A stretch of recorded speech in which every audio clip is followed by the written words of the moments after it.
ఏకలవ్య పాఠశాలలో ఎక్కడ outsourcing department ఎవరు లేరు.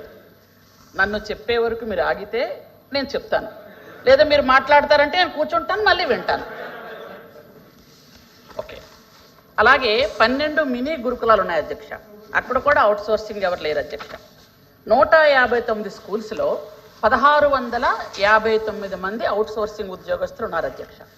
అయితే వీళ్ళు 2016 ముందు వీళ్ళంతా కూడా 8 కేటగిరీలో ఉన్నారు అధ్యక్ష. యాక్చువల్గా అయితే 3 కేటగిరీలుగా విభజించవచ్చు అధ్యక్ష. ఏంటంటే వాళ్ళకి జూనియర్ లెక్చరర్సు, పీడీలు, లైబ్రేరియన్స్ ఈ ముగ్గురికి కూడా 8,500 రూపాయలు ఇచ్చేవారు అధ్యక్ష. అలాగే పీజీటీలు, టీజీటీలకి, పీడీలకి 7,500 అధ్యక్ష. అలాగే పీఈటీలకి 6,500 అధ్యక్ష. ఆర్టు, క్రాఫ్ట్, మ్యూజిక్ వాళ్ళకి 5,000 అధ్యక్ష. అది 2016. 2017లో వీళ్ళంతా కూడా గౌరవ చంద్రబాబు నాయుడు గారు 3వసారి ముఖ్యమంత్రి అయ్యేటప్పుడు వీళ్ళందరూ వచ్చి వాళ్ళ తాలూకా రిప్రజెంటేషన్ ఇస్తే సార్ వెంటనే చూసిన తర్వాత ఇలా కాదని చెప్పి వెంటనే వాళ్ళందరికీ జీతాలు పెంచడం జరిగింది అధ్యక్ష.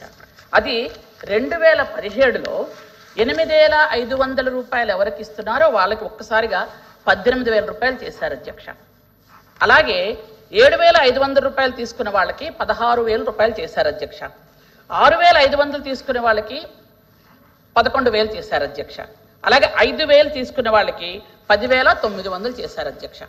ఇది 2017లో, అంటే గత 14-19లో చంద్రబాబు నాయుడు గారు వాళ్ళకి 100% కంటే ఎక్కువ 8,000 తీసుకున్న వాళ్ళకి 18,000 రూపాయలు జీతం పెంచి వాళ్ళని గౌరవప్రదంగా ఉద్యోగాలు చేసుకోమని చెప్పారు అధ్యక్ష. అయితే ఆ తరువాత వచ్చినటువంటి ప్రభుత్వం 5 సంవత్సరాలుగా కాగితాలు పెట్టాం, చూసాం. ఇప్పుడు మాటలు మాత్రం ఎలా మాట్లాడుతున్నారంటే పేదలు, పాపం, గిరిజనులు. అప్పుడు 5 సంవత్సరాలు ఉన్నారు అది అధ్యక్ష. 2 గిరిజన మంత్రులు కూడా మారారు కదా అధ్యక్ష. అప్పుడు ఎందుకు పెట్టలేదు? అప్పుడు 14-19లో ఇంతమందికి మొత్తం గిరిజన మంత్రులు, 2 గిరిజన మంత్రులు మారిన తర్వాత కూడా 5 సంవత్సరాలు కూడా మీరు కాగితాలు పెడుతూనే ఉన్నారా? పెడుతూ ఉంటారా? లేకపోతే ఏంటి సార్ ఇది? ఇప్పుడు మాత్రం పేదలు, గిరిజనులు ఇన్ని గుర్తొస్తున్నాయి, మరి ఆ రోజు ఎందుకు గుర్తురాలేదు అధ్యక్ష? అధ్యక్ష ప్లీజ్ ప్లీజ్, నేను మాట్లాడేప్పుడు మీరు మాట్లాడకండి. మీరు మాట్లాడమంటే నోట్ చేసుకున్నాను. నేను మాట్లాడేప్పుడు మీరు మాట్లాడద్దు. నేను అందుకే మిమ్మల్ని చూస్తే మాట్లాడుతున్నాను. నేను మాట్లాడి మీరు మాట్లాడకండి. మీరు మాట్లాడాలంటే మళ్ళీ మాట్లాడి రాసుకొని చెప్తాను మళ్ళీ. అయితే అధ్యక్ష 5 సంవత్సరాలు ఏ పని చేయలేదు అధ్యక్ష. అప్పుడు కూడా వాళ్ళు తెల్లవారి ఉదయం 6 నుంచి, ఎందుకంటే రెసిడెన్సీ స్కూల్స్ వాళ్ళు ఉదయం నుంచి సాయంత్రం దాకా ఉండడం ఆల్ రెసిడెన్సీ స్కూల్స్లో టీచర్స్ చేస్తున్న పని అధ్యక్ష. ఏదో ఈ 5 నెలల్లో మేము వచ్చి వాళ్ళని కష్టపెట్టి పెట్టలేదు అధ్యక్ష. గత 10 ఏళ్ళ నుంచో 15 ఏళ్ళ నుంచో వాళ్ళు అలాగే వర్క్ చేస్తున్నారు అధ్యక్ష. ఎందుకంటే ఎక్స్క్యూజ్ మీ ప్లీజ్, మీరు మధ్యలో నాకు డిస్టర్బ్ చేయకండి, నేను మొత్తం మాట్లాడతాను. మాట్లాడే వరకు ఆగండి. అయితే ఎందుకంటే ఇప్పుడు వీళ్ళకి అందరికీ ఏదో గుర్తొచ్చింది కానీ అధ్యక్ష, ఆల్ రెసిడెన్షియల్ స్కూల్స్లో అవుట్ సోర్సింగ్ పనిచేస్తున్నారు అధ్యక్ష. అన్ని రెసిడెన్షియల్ స్కూల్లో కూడా పనిచేయడం జరుగుతుంది.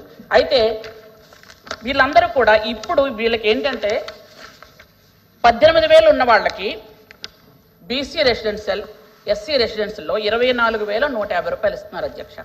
అందుకని ఇవే చూపించి ఆల్రెడీ ఫైనాన్స్కి మేము పెట్టాం అధ్యక్ష. ఎందుకంటే ఒక్క గిరిజన శాఖలో 18,000 వస్తున్నాయి, వాళ్ళకి 24,000 మార్చారు కాబట్టి మేము ఇది కూడా మార్చాలి అని ఫైనాన్స్కి అప్రూవల్ కూడా పెట్టడం జరిగింది అధ్యక్ష. అది మా గౌరవ చంద్రబాబు నాయుడు గారు పెట్టిన తర్వాత జరిగింది అధ్యక్ష. గత 5 సంవత్సరాలుగా మా ఎస్టీలు, మా పేదలు, నాకు అది ఏ పేదోళ్ళు ఏది చేయలేదు అధ్యక్ష. ఈరోజు మాట్లాడుతున్నారు చెయ్యలేదు సార్, చెయ్యలేదు. 7 నియోజకవర్గాలు ఎస్టీ నియోజకవర్గాలు గెలిచినటువంటి ఏకైక పార్టీ. ఈరోజు మళ్ళీ మీరు మాట్లాడకండి. చెయ్యలేదు, ఎస్టీలకు ఏ విధంగా చేయలేదు, ఎస్టీలకి ఏ విధంగానూ ఉపయోగపడలేదు. అలాగే అధ్యక్ష ఈరోజు అవుట్ సోర్సింగ్ లో ఉన్న వీళ్ళందరికీ కూడా మెగా డిఎస్సి తీస్తున్నాం అధ్యక్ష. ఉద్యోగాలు అంటే ఏదో ప్రతి సంవత్సరం రిజిస్ట్రేషన్ చేసి 5,000 రూపాయలు ఇచ్చిన ఉద్యోగం కాదు అధ్యక్ష. మెగా డిఎస్సి ఉద్యోగం 4వసారి చంద్రబాబు నాయుడు గారు ముఖ్యమంత్రి అయిన వెంటనే ఇప్పుడు తీస్తున్నాం అధ్యక్ష. అలాగే గత 3 సార్లు కూడా చంద్రబాబు నాయుడు గారు ముఖ్యమంత్రిగా ఉండేటప్పుడు కూడా చాలా డిఎస్సీలు తీయడం జరిగింది అధ్యక్ష. అప్పుడు కూడా చాలా మంది టీచర్లకి ఈ విధంగా ఉద్యోగాలు వస్తాయని ఆశ్చర్యపోయే విధంగా తీసాం అధ్యక్ష. ఇప్పుడు కూడా ఎందుకంటే